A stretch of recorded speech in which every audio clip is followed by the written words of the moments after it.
Hello everyone and welcome back to my channel. आज की video के अंदर हम करने वाले हैं section number 17 of input tax credit. अब ये जो चैप्टर है ना, ये सबसे ज़्यादा इंपॉर्टेंट है और ये जो सेक्शन है ये बहुत ही ज़्यादा इंपॉर्टेंट है क्योंकि इसमें से प्रैक्टिकल क्वेश्चन जो होंगे ना 90% चांसेस हैं कि इसी में से प्रैक्टिकल क्वेश्चन आने वाला है, क्योंकि प्रैक्टिकल ओरिएंटेड मोस्टली यही है। बाकी जो सेक्शंस हैं इस पूरे चैप्टर के वो सारे थ्योरेटिकल दिखेंगे आपको, बट ये है प्रॉपर प्रैक्टिकल पार्ट।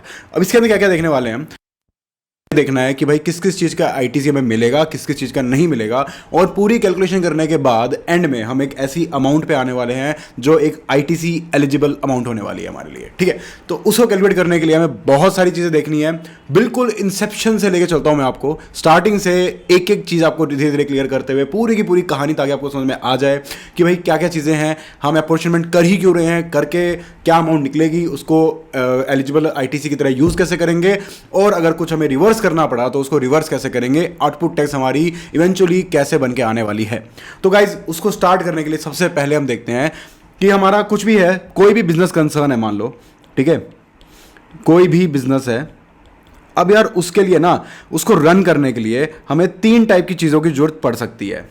एक तो हो सकता है हमारे पास इनपुट, जो कि होगा हमारे पास गुड्स की फॉर्म में।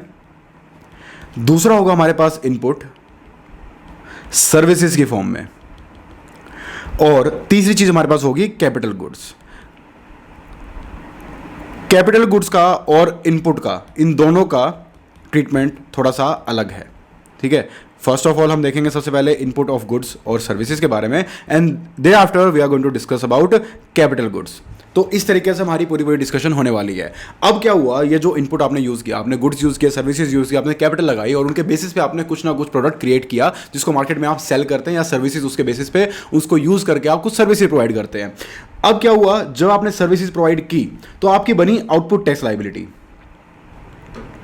ठीक है, अब क्या ये पूरी की पूरी आउटपुट टैक्स लायबिलिटी आपने क्रिएट करी है? भाई आपने कुछ गुड्स भी खरीदे हैं, उस गुड्स को आपने ऑलरेडी खरीदते समय आपने उसके ऊपर टैक्स पे किया है। अब उस पर कोई आपने वैल्यू एडिशन किया है और उसके बेसिस पे एक अलग वैल्यू निकल के आई है, तो क्या आपका पूरी की पूरी अमाउंट पे टैक्स पे करना बनता है? ऑब्वियसली नहीं। अगर ऐसा होगा तो भाई कास्केडिंग इफेक्ट हो जाएगा, तो टैक्स के ऊपर टैक्स लग जाएगा। इसी चीज को अवॉइड करने के लिए हमें यहाँ पर इनपुट टैक्स क्रेडिट का जो स्कीम है वो यहाँ पर रखी गई है। इसके अंदर क्या होने वाला है कि जितना टैक्स आप पहले पे कर चुके हैं उस चीज को खरीदते समय, उसका आपको क्रेडिट मिल जाएगा। आपको सिर्फ और सिर्फ जो टैक्स जमा कराना है आगे का, वो कराना है जो आपने इनपुट के ऊपर वैल्यू एडिशन किया है। अब यहीं पर बात खत्म नहीं होती, अब यहां से शुरू होती है कॉम्प्लिकेशंस। आप बिजनेस कर रहे हैं, ठीक है, बिजनेस के अंदर आप ये नहीं कह सकते कि जितनी भी चीजें आप बना रहे हो उसको आप बिजनेस पर्पस के लिए ही यूज कर रहे हैं और वो टैक्सेबल के लिए ही बिक रही है। अलग अलग चीज़ें आएंगी उसके अंदर, बहुत कुछ आएगा उसके अंदर। अब वो चीज़ें कैसे कैसे आने वाली है, सबसे पहले तो आपके पास, चलो मान लिया कुछ ऐसी चीज़ें हो सकती हैं, आपने इनपुट लिया तो, लेकिन आप उसको घर ले गए, या फिर वो बिजनेस में यूज़ ही नहीं हो पाई, वो गुम हो गई, वो चोरी हो गई, कुछ भी हुआ, बिजनेस में वो यूज़ नहीं हो पाई। लेके आप बिजनेस के लिए आए थे बट यूज़ ही नहीं हो पाई, उसको अलग रखेंगे हम। तो भाई नॉन बिजनेस बोल के, ठीक है, नॉन बिजनेस की कैटेगरी आ जाएगी और उसको हम अलग से रखेंगे। फिर आपने कुछ चीज़ें ऐसी बनाई जिसको आपने एग्जेम्प्ट सप्लाई के लिए बेच दिया, ठीक है, तो वो चीज़ वहाँ पर अलग से एग्जेम्प्ट वाली कैटेगरी आ जाएगी। तो इन दोनों के ऊपर तो देखो आईटीसी नहीं मिलेगा, या फिर आपके पास एक आ गया निल रेटेड। इनके ऊपर, इन तीनों चीज़ों के ऊपर आपके निल रेटेड, यानी कि ऐसी चीज़ें जिसके ऊपर 0% रेट ऑफ टैक्स है, ठीक है, तो इनके ऊपर आपको आईटीसी नहीं मिलेगा। अगर आपके पास टोटल आईटीसी में आईटीसी अवेलेबल है और ये आप अलग से आइडेंटिफाई कर सकते हैं कि भाई ये इतना गुड्स जो है मैंने नॉन बिजनेस में निकाल लिए, इतने गुड्स एग्जाम्प्ट में लग गए, इतने गुड्स निल रेटेड में लग गए, तो उनका आईटीसी आप पहले ही निकाल के अलग कर लो, ज़्यादा से आपका खत्म। ठीक है, अब इसके बाद आती है हमारे पास 2 चीज़ें। पहली चीज़ हमारे पास आती है कि भाई आपने टैक्सेबल में यूज़ किया, या फिर दूसरी चीज आती है आपके पास जीरो रेटेड टैक्सेबल चीजों में आपने यूज किया। जीरो रेटेड और निल रेटेड, इसमें कंफ्यूज ना हो जाएं। जीरो रेटेड आपको मैं बता दूं, 2 ही चीजें होती हैं, या तो आप उस चीज को एक्सपोर्ट कर रहे हैं, या फिर उस चीज को आप एसईजी को दे रहे हैं। तो इन 2 केसेस के अंदर जीरो रेटेड होगा और यहां पर आईटीसी मिलेगा, टैक्सेबल के केस में भी और जीरो रेटेड केस के अंदर भी। तो भाई जो पूरी पूरी गेम ना आईटीसी की होने वाली है वो इन्हीं चीज़ों के अराउंड होने वाली है कि आपका एक बिजनेस है, आपने इनपुट लिया है, आउटपुट दे रहे हैं, आउटपुट निकल रहा है अलग अलग फॉर्म्स में, नॉन बिजनेस में, एग्जेम्प्ट में, निल रेटेड में, टैक्सेबल में, जीरो रेटेड के अंदर। अब इस चीज़ को आपको अलग करना है, डिफ्रेंशिएट करना है, अपने हिसाब से उस चीज़ को अच्छे तरीके से आप क्वेश्चन को सोल्व कर पाएं, उन चीज़ों को समझना है। तो भाई यहाँ पर आपके पास क्या क्या चीज़ें आती हैं। तो सबसे पहले जो आपने नॉन बिजनेस के लिए निकाला ना, अगर इक्वेशन आपको यहाँ से मैं समझानी शुरू कर देता हूँ। आपने जो चीज़ नॉन बिजनेस के लिए निकाली है ना, उसका नाम रख दो आप अपना T1, ठीक है।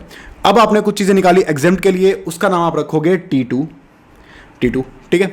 उसके बाद आपने जो नील रेटेड के लिए निकाला है और ब्लॉक क्रेडिट एक चीज़ आएगी आपके पास आगे, आप उसमें पढ़ेंगे, तो वो चीज़ आपकी ब्लॉक क्रेडिट जो होगा उसका नाम रखेंगे हम T3।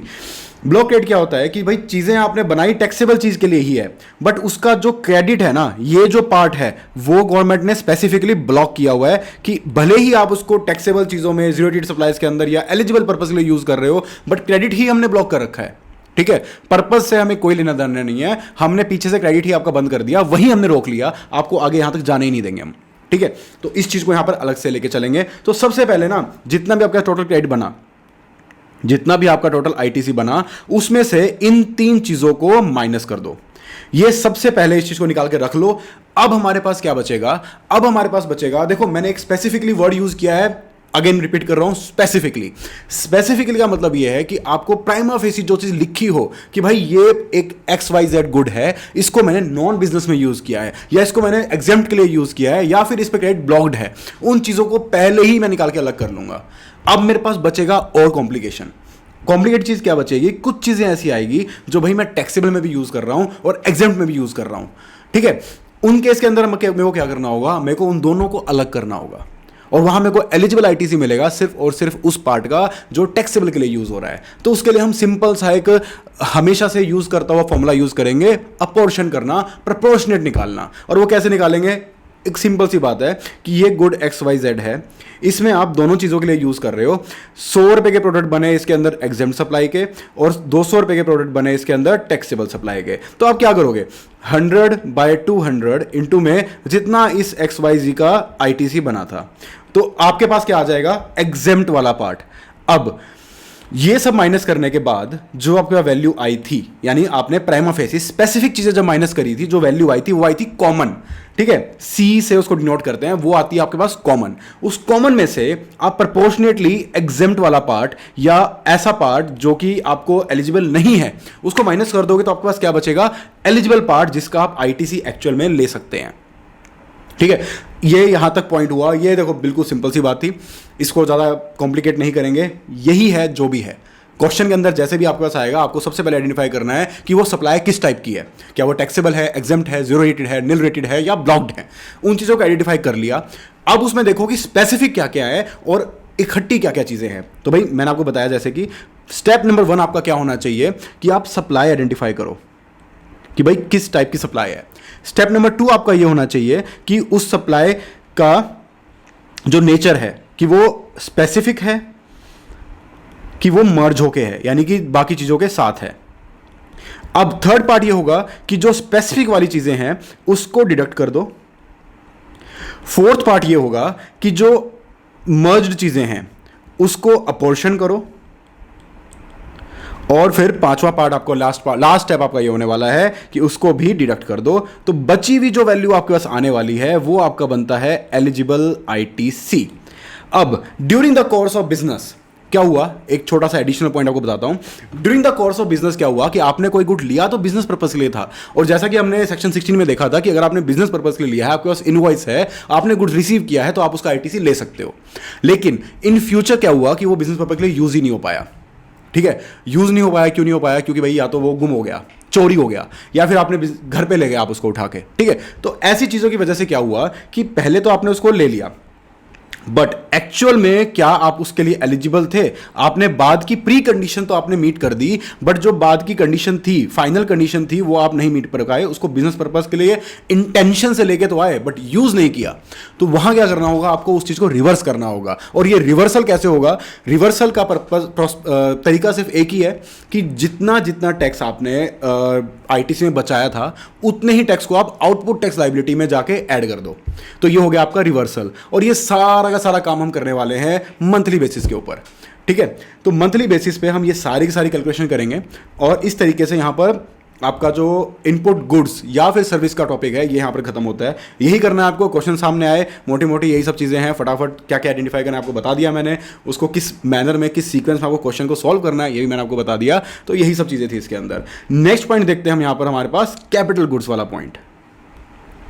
अब कैपिटल गुड्स के अंदर क्या थोड़ा सा अलग क्या होने वाला है, उसको भी मंथली बेसिस पे कैलकुलेट करना है आपको, ठीक है। वहां पर भी यही प्रोसेस लगाएंगे, यही T1 T2 एंड T3 निकाल के सबसे पहले हटाएंगे और वही बाद में सेकंड स्टेप के अंदर उसका अपॉर्शनमेंट होगा। सेम चीजें लगने वाली है, बस एक छोटा डिफरेंस क्या है, उसकी लाइफ कैसे कैलकुलेट करेंगे। लाइफ मानी जाती है कैपिटल गुड की 5 ईयर यानी कि 60 मंथ। क्योंकि हम यहां पर मंथली बेसिस पे कैलकुलेट कर रहे हैं तो हम ईयर्स में बात नहीं करेंगे, हम बात करेंगे मंथली बेसिस पे, यानी कि 60 मंथ्स की उसकी लाइफ बनती है, ठीक है। तो जो भी चीज आ गई, अब जैसे भी आप अपॉर्शनमेंट करेंगे सेम मैनर में अपॉर्शन करेंगे। कॉमन क्रेडिट आपके पास आ गया, सी आपके पास आ गया। अब इसको अपॉर्शनमेंट करने के लिए ई डिवाइडेड बाय आपके पास टोटल टर्नओवर आ गई, फुल टर्नओवर। तो भाई ये कैलकुलेट किया आपने, उसको डिवाइडेड बाय कर दिया 60। तो जितना भी अमाउंट बना आपका एग्जेम्प्ट वाला, उसको आपको रिवर्स करना होगा, ठीक है। उसको आपको आउटपुट टैक्स लायबिलिटी के अंदर ऐड करना होगा। तो इस तरीके से यहां पर ये चीज आएगी। ये भी बहुत सिंपल था। तो भाई इस वीडियो के अंदर मैंने आपको समझा दिया कि आपने इस क्वेश्चन को प्रोसीड कैसे करना है। नेक्स्ट वीडियो डेफिनेटली मैं आपके लिए लेके आऊंगा जिसके अंदर आपको क्वेश्चन भी ढंग से करके दिखाऊंगा और इन्हीं कॉन्सेप्ट को दोबारा से आपके लिए रिवाइज कराऊंगा। एक बार फिर मैं बता देता हूं आपको क्या क्या चीजें आइडेंटिफाई करनी है। क्वेश्चन बहुत बड़ा आता है इसका, ठीक है, 10 नंबर का क्वेश्चन आता है, बहुत बड़ा आता है, बहुत सारी चीजें आती है। अगर आप उस चीज को क्वेश्चन को अपने हिसाब से ना अच्छे से बाइफरकेट नहीं कर पाए तो चांसेस बढ़ जाएंगे उसको गलत करने के। तो मैं बता रहा हूं आपको दिमाग में अपने फिल्टर लगाने हैं। क्या क्या फिल्टर लगाने हैं? सबसे पहले आपको ये देखना है कि भाई मैं बिजनेस कर रहा हूं, नॉन बिजनेस की चीजें आपको सबसे पहले निकालनी है, एग्जाम वाली चीजें उसमें सबसे पहले निकालनी है। फिर कॉमन बचेगा, कॉमन को भी आप उसमें से अपॉर्शन करेंगे। उसके बाद बचेगा आपका एलिजिबल आईटीसी। सेम चीज आप रिपीट करेंगे कैपिटल गुड्स के लिए, बस उसके अंदर फर्क सिर्फ इतना है कि मंथली निकालने के लिए डिवाइडेड बाय 60 करना होगा आपको। और अगर आपने बिजनेस पर्पस के लिए यूज नहीं किया है, प्रॉपर एग्जाम के लिए किया है, आईटीसी पहले ले चुके हैं, तो उसको आप आउटपुट टैक्स लायबिलिटी में रिवर्स कर देंगे। अगली वीडियोस के अंदर थोड़ा सा इस टॉपिक को मैं आपके लिए और कॉम्प्लिकेट करता जाऊंगा। इसमें चेंज वाला सिस्टम भी आएगा, क्वेश्चंस के थ्रू आपको बड़े अच्छे से मैं ये चीज़ समझाने वाला हूं नेक्स्ट वीडियो के लिए। Guys stay tuned. उसके अंदर आपको ऐसे क्वेश्चंस आपके सामने आने वाले हैं जिसके अंदर एक सर्टेन पीरियड ऑफ टाइम के बाद उस चीज़ को चेंज किया जा रहा है, यानी कि पहले कोई चीज़ एग्जाम्प्ट थी, बाद में वो चीज़ टैक्सेबल हो गई। तो ये आपके लिए मैंने थोड़ा सस्पेंस छोड़ दिया। नेक्स्ट वीडियो में आप देखेंगे इस क्वेश्चन को अच्छे से सॉल्व करके, और एक बार मास्टर क्वेश्चन आपने कर लिया ना, फिर आएगा असली मजा। उसके बाद आप एग्जाम में तो कोई क्वेश्चन गलत नहीं कर पाएंगे definitely. So guys I hope ये वीडियो आपको अच्छी लगी हो, ये कॉन्सेप्ट आपको ब्रीफली काफ़ी अच्छे से समझ में आया हो। क्वेश्चन करके देखिए इसको पढ़ के देखिए, आपको लगेगा कि हाँ आपको कोई वैल्यू एडिशन हुआ है। So thank you for watching guys and be sure